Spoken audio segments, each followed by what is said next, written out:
열왕기하 강해 29번째 시간을 갖겠습니다. 오늘 말씀의 제목은 인간의 방식, 하나님의 방식입니다. 우리는 지난주 북이스라엘의 제5대 왕조인 예후 왕조의 끝을 보았습니다.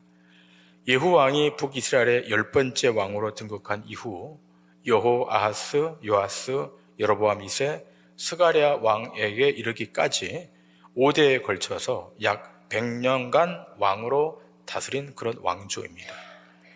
나눠드린 남북 왕조사표를 보시면 북이스라엘의 왕조는 여로보암 1세로부터 시작해서 호세아까지 209년간 그 통치기간이 이루어져 있고, 이 209년간 9번의 반역으로 인해서 왕조가 뒤바뀝니다. 그런데 예후 왕조가 그 절반이나 되는 100년이 넘는 시간 동안 이어졌다는 것은 여호와 하나님께서 예후를 통해서 아합과 이세벨의 집안을 심판하는 도구로 사용하셨기 때문입니다. 아시다시피 예후는 아합과 이세벨과 연원했던 남유다의 아하시아 왕 그리고 그 형제들까지 다 도륙을 해서 역사의 뒤로 퇴출시켰던 그런 왕입니다.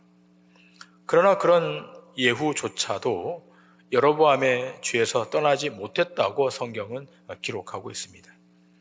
그 예후 왕조의 마지막 왕이 우리가 지난주에 보았던 스가랴 왕입니다. 왕이 된 지 6개월 만에 그의 신하 살룸의 반역으로 인해서 죽임을 당하게 되죠. 그런데 그렇게 된 것 또한 하나님께서 말씀하신 대로 그렇게 되었다라고 우리 지난주 본문에 기록된 것을 보았습니다. 자, 그 이어서 오늘은 13절 이하의 말씀을 보십니다. 13절부터 15절까지 보십니다. 유다왕 우시야 제39년에 야베스의 아들 살룸이 사마리아에서 왕이 되어 한 달 동안 다스리니라. 가디의 아들 므나헴이 디르사에서부터 사마리아로 올라가서 야베스의 아들 살룸을 거기에서 쳐 죽이고 대신하여 왕이 되니라. 살룸의 남은 사족과 그가 반역한 일은 이스라엘 왕 역대지락에 기록되니라. 살룸이 그 스가랴 왕을 죽임으로 하나님의 말씀대로 예후 왕조가 끝이 나지만 이 살룸은 한 달 만에 다시 반역으로 인해서 죽임을 당합니다. 한 달 동안 왕 노릇을 했던 살룸에 대한 평가가 이 성경에 기술되어 있지 않지만 하나님 보시기에 어떠한 평가였는가는 우리가 말을 하지 않아도 알 수 있을 것입니다. 당연히 여호와 보시기에 악을 행했던 왕이었습니다. 한 달 동안 통치를 했으니까 물안개 같은 그런 존재로 규정될 수밖에 없습니다. 자, 이어서 16절 이하 18절까지입니다. 그때에 므나헴이 디르사에서 와서 딥사와 그 가운데 있는 모든 사람과 그 사방을 쳤으니 이는 그들이 성문을 열지 아니하였습니다. 그러므로 그들이 그곳을 치고 그 가운데 아이벤 두녀를 갈랐더라. 유다왕 아세라 제39년에 가디의 아들 므나헴이 이스라엘 왕이 되어 사마리아에서 10년간 다스리며 여호와 보시기에 악을 행하여 이스라엘로 범죄하게 한 느밧의 아들 여로보암의 죄에서 평생 떠나지 아니하였더라. 자, 이 본문 16절에 등장하는 므나헴이 살룸 왕을 죽이죠. 자, 살룸 왕을 살해하죠.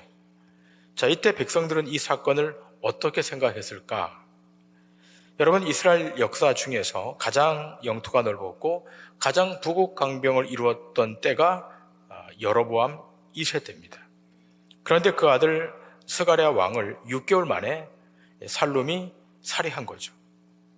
우리를 잘 살게 만들었던, 가장 부강하도록 만들었던 여로보암 2세, 그 아들 스가랴, 그 스가랴를 갑자기 반란이 일어나 죽여버리니까 백성들의 마음은 편치 않았을 것입니다. 그런데 그 살룸을, 그 살인자 살룸을 므나헴이라고 하는 신하가 한 달 만에 처분하니까 이 므나헴은 백성들의 강력한 지지를 받았을 것입니다. 여러분, 그 왕조사표를 보시면 이 므나헴은 북이스라엘의 제16대 왕이죠. 한 달 동안 통치했던 15대 왕 살룸을 제거하고 왕으로 등극한 겁니다. 자, 그런데 이 므나헴이 어떻게 세력들을 규합해 가는가 하면 디르사로 진군해서 딥사를 치죠. 그리고 그 가운데 있던 사람들을, 사방의 사람들을 하나도 빼놓지 않고 다 칼로 도륙합니다. 그런데 이들을 치는 방식, 도륙하는 방식이 너무 잔인해요. 본문에 보면 여러분, 전쟁에서 항상 약자는 여성 아니겠습니까? 또 그 여성들 가운데 더 약자는 임신한 여성들일 거예요.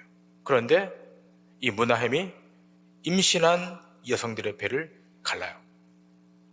잔인한 사례를 자행합니다. 이 당시 전쟁사를 들여다보면 이러한 일들은 어렵지 않게 볼 수 있는데요. 끔찍한 공포를 심어주는 방식으로 이 적들을 제압하는 겁니다.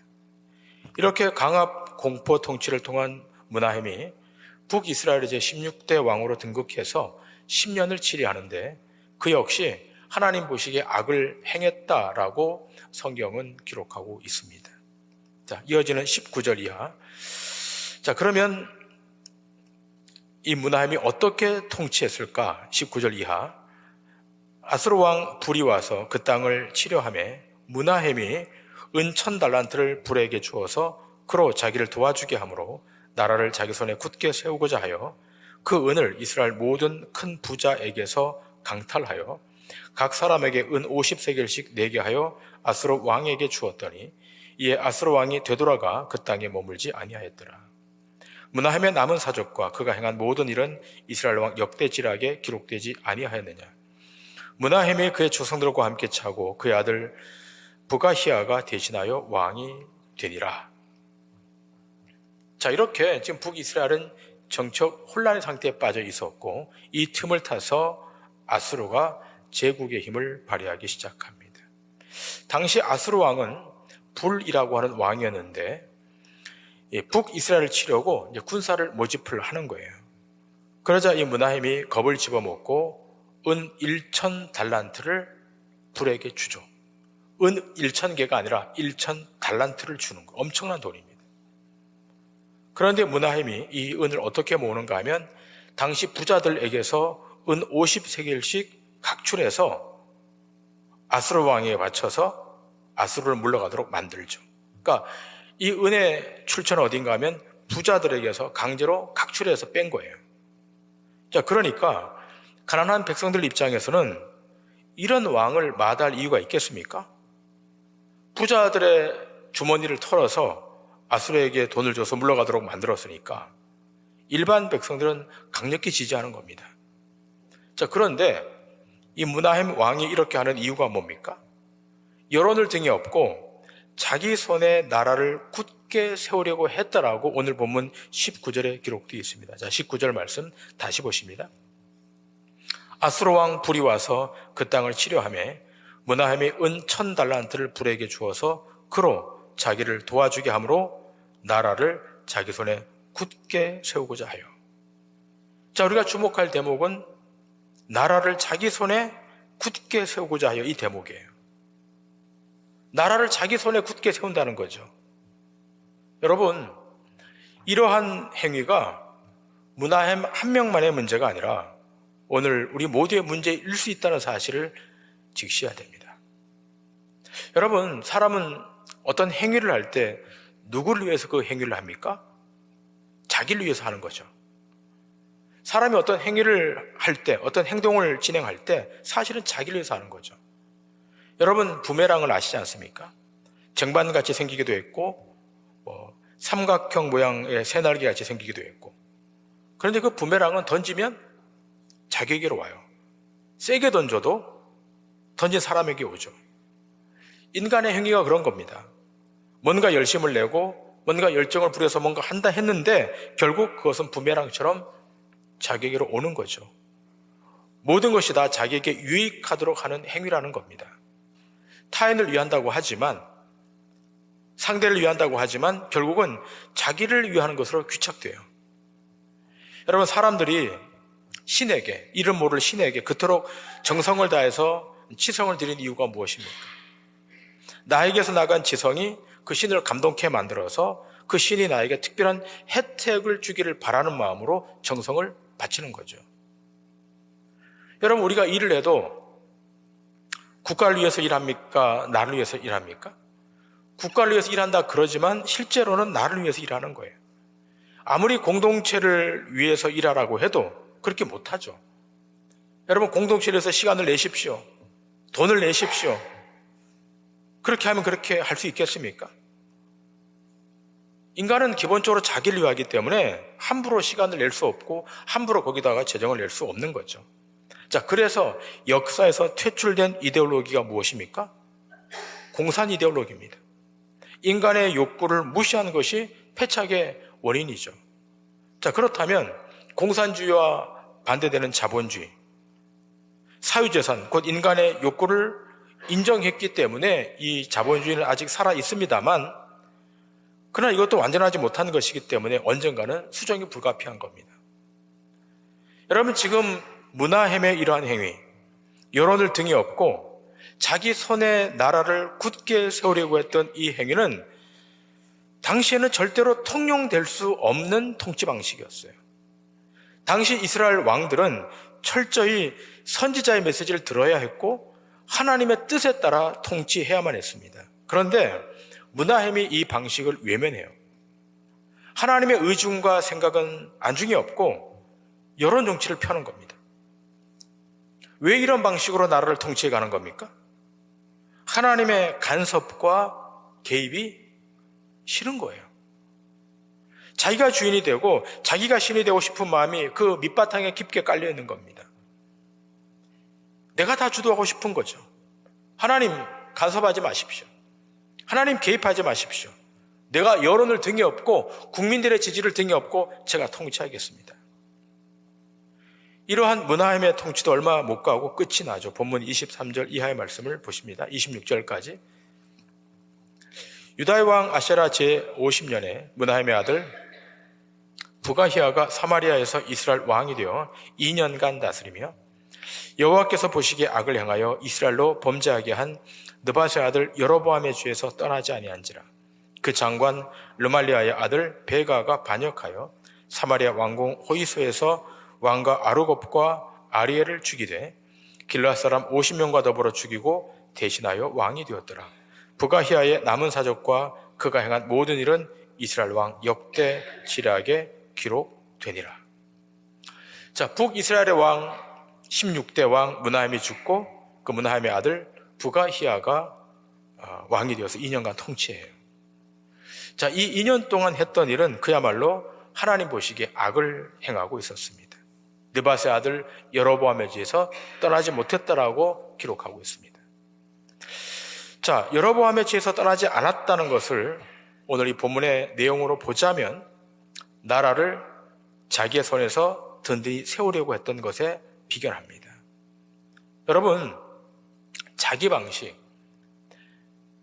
인간 주도적인 방식으로 뭔가를 행하려고 할 때 언젠가는 그것이 문제가 됩니다. 자, 지금 문하햄이 자기 아들에게 나라를 물려줬죠. 부가히야라고 하는 왕에게 나라를 아들에게 물려주죠. 그러나 이 부가히야 왕도 그 측근이었던 베가의 배신으로 말미암아 오늘 본문에 보니까 왕궁 호이소에서 죽임을 당했다라고 기록되어 있습니다. 자, 오늘 본문에 등장하고 있는 세 명의 왕, 문하햄, 부가히야, 베가. 이들 모두는 공통적으로 자기 손으로 나라를 든든히 세우고자 했던 왕들이었습니다. 그 통치 기간이 한 달이 되었든 10년이 되었든 2년이 되었든 간에 이들 모두는 자기 손으로, 자기 능력으로, 자기 왕권으로 나라를 든든히 세우려고 했다는데 이견이 없어요.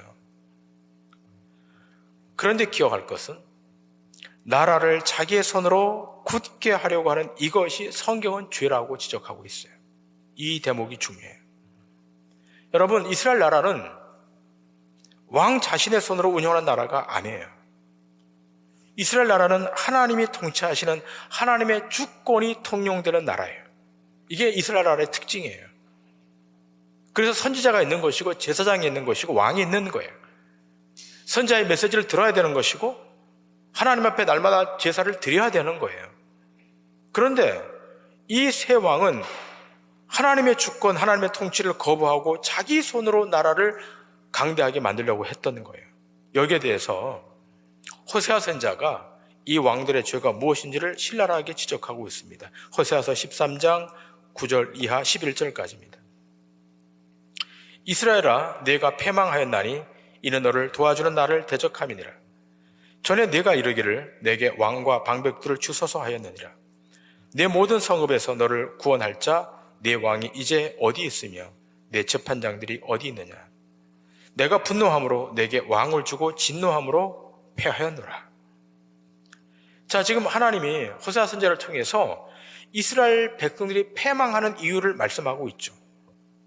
이스라엘 백성이 패망하여 가는 이유는 이스라엘을 도와주려고 하는 하나님을 오히려 대적하는 데 있다라고 말하고 있어요. 하나님이 이스라엘의 정사에 개입하는 것은 이스라엘 백성을, 이스라엘 나라를 도와주려고 하는 건데 이스라엘의 왕들은 하나님을 향해 대적하는 거예요.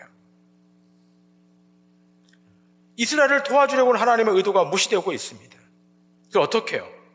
하나님의 도움 필요 없이 부자들에게 은 50세겔씩을 걷어가지고 은 1,000달란트를 만들어가지고 아수르 왕에게 조공을 바쳐서 그 아수르가 떠나도록 하는 그 인간적인 방법으로 통치를 하고 있다는 거예요. 여러분, 하나님의 손이 거기 임하면, 하나님의 능력이 임하면 은 1,000달란트를 바치지 않고도 하나님의 능력으로 아수르는 떠나갈 수 있는 거예요. 인간의 방식을 적용하지 않더라도 하나님의 주권이 동원되면, 하늘의 천군 천사가 동원되면 아수르는 한 길로 왔다 7길로 도망가는 거예요. 근데 그런 방식을 안 쓰잖아요. 하나님 개입하지 말라는 거야. 하나님 여기 오시지 말라는 겁니다. 여러분, 교회 안에 경계하고 또 경계해야 되는 것은 문화햄식으로 공동체 교회를 운영해 가는 거예요. 인간의 방식이 교회 안에 중요한 방식으로 자리 잡는 것을 경계하셔야 돼요. 세상에서 사용되는 기업의 경영 방식, 행정 방식, 운영법, 이러한 것으로 교회를 든든히 세워갈 수 있다고 생각하면 그것은 오산입니다. 이미 그곳은 교회가 아니라 회사이고 사업장인 거예요. 오늘 한국교회가 가장 눈을 뜨고 들여다봐야 할 것은 교회 안에 세속적 흐름이 있어서 교회가 인간의 방식으로 운용되고 있는가 들여다봐야 돼요. 여러분, 교회가 든든히 세워지는 것은 하나님의 말씀, 주의 말씀으로, 기도로, 성도들의 눈물과 헌신으로 든든히 세워져 간다는 사실을 인식하시길 바랍니다. 네. 사람의 힘과 능력으로 든든히 세워지는 것이 아니죠. 이 공동체, 이 에클레시아라고 하는 이 공동체는 신비한 하나님의 능력이 역사하는 곳이에요. 세상적인 모임이 아닌 거잖아요. 이해관계 때문에 모인 모임이 아니잖아요. 죄 피값을 치르고 산 하나님의 거룩한 콜링을 따라 부름받은 하나님의 귀한 스피리추얼 영적 공동체, 그 공동체가 교회인데 그 교회 안에는 신비한 하나님의 손이 거기 임하고 있는 거예요. 세상은 썩을 것을 위해서 살아가지만 신자와 교회는 썩지 아니할 것을 추구하고 따라가는 자입니다. 금주 목장 교환에도 제가 말씀을 써놓았지만 교회와 신자는 썩지 아니할 것을 붙들고 주님 오실 때까지 분투하며 가는 곳이 교회입니다. 이것을 양보하기 시작하면 교회는 끝나는 거예요. 호세아서 13장 9절에서 11절 말씀, 이스라엘아, 내가 패망하였나니 이는 너를 도와주는 나를 대적함이니라. 전에 네가 이르기를 내게 왕과 지도자를 주소서 하였느니라. 내 모든 성읍에서 너를 구원할 자 곧 내 왕이 이제 어디 있으며 내 재판장들이 어디 있느냐. 내가 분노함으로 내게 왕을 주고 진노함으로 패하였노라. 자, 이스라엘 백성들이, 그 선조들이 왕을 달라고 요구했죠. 하나님은 왕을 원치 않았지만 이스라엘 백성들이 왕을 원하니까 하나님께서 왕을 허락했어요. 그래서 왕들이 세워졌어요. 일대부터 쭉쭉쭉 내려와서 왕이 세워졌어요. 그런데 지금 북이스라엘의 말기에 와보니까 그 왕들이 어떻게 했다고요? 다 하나님으로부터 돌아서 있는 거예요. 하나님은 저 멀리 갖다 버리고 자기 방식대로 나라를 통치해 가는 거예요. 하나님의 방식은 거기 개입할 여지가 없는 거예요. 자기 손으로 든든히 나라를 세우려고 했는데 문제는 뭡니까? 그것이 패착이었다는 거예요. 그래서 하나님이 어떻게 하신다고요? 11절을 다시 보시면 내가 분노함으로 내게 왕을 주고 진노함으로 패하였노라. 하나님께서 왕들을 패하셨다는 거예요. 여러분 기억하셔야 됩니다. 이 땅의 군왕들, 이 땅의 통치자들, 근데 영원할 수 없는 거예요. 결국은 패하여 지는 거예요. 우리가 발을 딛고 사는 이 세상 나라는 영원한 나라가 아니잖아요. 오늘 새벽 뉴스를 보니까 모로코 북부에서 큰 지진이 일어나서 수천 명이 죽었다는 긴급 뉴스를 본 적이 있습니다. 더 많은 희생자가 발생할 것 같아요. 그런데 여러분, 이러한 지진이 이제는 일상처럼 되었고 어디라도 안전한 곳이 없다는 거예요. 여러분, 계속해서 지진이 나잖아요. 계속해서 홍수가 나잖아요. 계속해서 우리가 감당할 수 없는 자연재해가 나잖아요. 여러분, 이러한 때 우리는 우리의 눈을 어디에다 고정해야 되겠습니까? 여러분, 이 세상의 진정한 통치자, 이 세상의 진정한 왕, 이 온 우주 역사를 다스리고 통치하고 결국은 마감해서 우리를 저 영원한 하나님의 나라로 인도할 영원한 통치자 왕은 누구이시겠습니까? 한 분밖에 없잖아요. 사망의 원수를 깨뜨리시고 3일 만에 부활하셔서 만왕의 왕이 되시고 만주의 주가 되신 예수 그리스도, 그분이 진짜 왕이시고 그분이 진짜 우리의 통치권자이심을 믿으셔야 될 줄 믿습니다. 세상 나라는 흔들려요. 미국이 안 흔들리겠습니까? 중국이 안 흔들리겠습니까? 러시아가 안 흔들리겠습니까? 세상 나라는 흔들려요. 대한민국 또한 안 흔들리겠습니까? 흔들려요. 변동될 수밖에 없는 거예요. 자, 그래서 히브리서 기자가 이렇게 말하고 있지 않습니까? 히브리서 12장 26절 27절 이렇게 증거합니다. 그때에는 그 소리가 땅을 진동하였거니와 이제는 약속하여 이르시되 내가 또 한 번 땅만 아니라 하늘도 진동하리라 하셨느니라. 이 또 한 번이라 하심은 진동하지 아니하는 것을 영존하게 하기 위하여 진동할 것들, 곧 만드신 것들이 변동될 것을 나타내심이라. 세상 나라는 진동된다는 거예요. 변동된다는 거예요. 하늘도 진동되어서 불과 우박이 땅에 떨어질 것이다 라고 말씀하고 있습니다.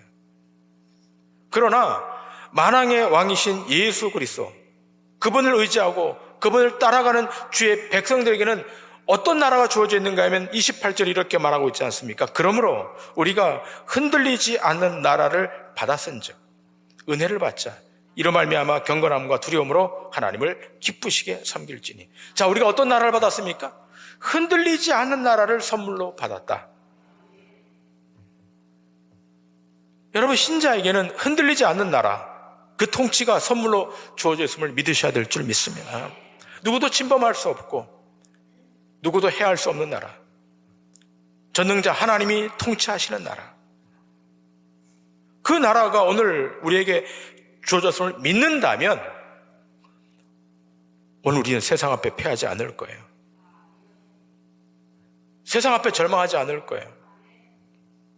신자는 하나님 나라만 조망하고 우리의 삶이 얼마나 미약하고 부족한 건지를 알고 겸손으로 허리를 동이며 살아가는 자가 신자입니다. 여러분, 우리는 약하잖아요. 우리 예배하는 우리 모두는 다 유약하잖아요. 오늘 있다가 내일 없어지는 안개와 같이 쓰러질 수밖에 없는 자들이잖아요. 그렇기 때문에 우리는 하나님 나라를 조망하는 것이고 하나님의 능력의 옷자락을 붙드는 거예요.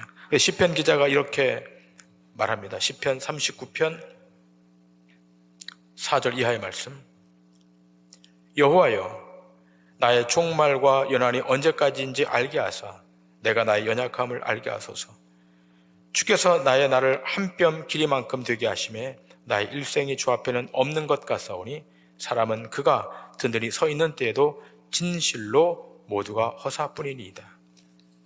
진실로 각 사람은 그림자같이 다니고 헛된 일로 소란하며 재물을 쌓으나 누가 거둘는지 알지 못하나이다. 주여, 이제 내가 무엇을 바라리요? 나의 소망은 주께 있나이다. 시편기자 이렇게 고백하잖아요. 나의 종말과 연한이 언제까지인지 알게 하사 내가 나의 연약함을 알게 하소서. 여러분, 여러분의 종말을 아십니까? 여러분, 연한이 언제까지인지 아십니까? 모르잖아요. 그렇기 때문에 하나님의 능하심을 붙드는 거예요. 하나님의 옷자락을 붙드는 거예요. 세상은 흔들려요. 세상은 진동해요.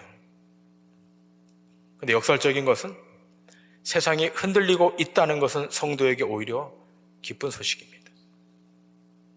이 세상이 흔들림으로 그림자와 같고 헛된 것들을 다 손에서 놓아버리고 아들이 주시는 하나님의 아들 예수 그리스도가 주시는 저 영원한 나라를 붙들 수 있기에 오히려 세상이 흔들리는 것은 신자에게는 축복입니다. 여러분, 세상이 흔들린다고 해서 조금 더 염려하거나 불안해하지 마십시오. 조금만 잘못되면 밤잠을 못 이루는 분들이 계세요. 저한테 전화 주시는 분들이 가끔 있어요. 여러분, 세상이 흔들린다고 해서 여러분의 삶은 절대로 무너지지 않습니다. 왜냐하면 하나님의 손이 여러분을 붙들고 있기 때문인 줄 믿으시길 바랍니다. 다시 기억하실 것은 여러분의 삶이 인간적 방식이나 세상의 흐름으로 운용되지 않도록 경계하시고 또 경계하셔서 하나님의 손이 이끄시는 대로 순종하고 믿음으로 행하여 나아가셔서 모두가 다 승리의 자리에 도달하는 은혜의 역사가 있기를 주님의 이름으로 간절히 축원합니다. 기도하시겠습니다.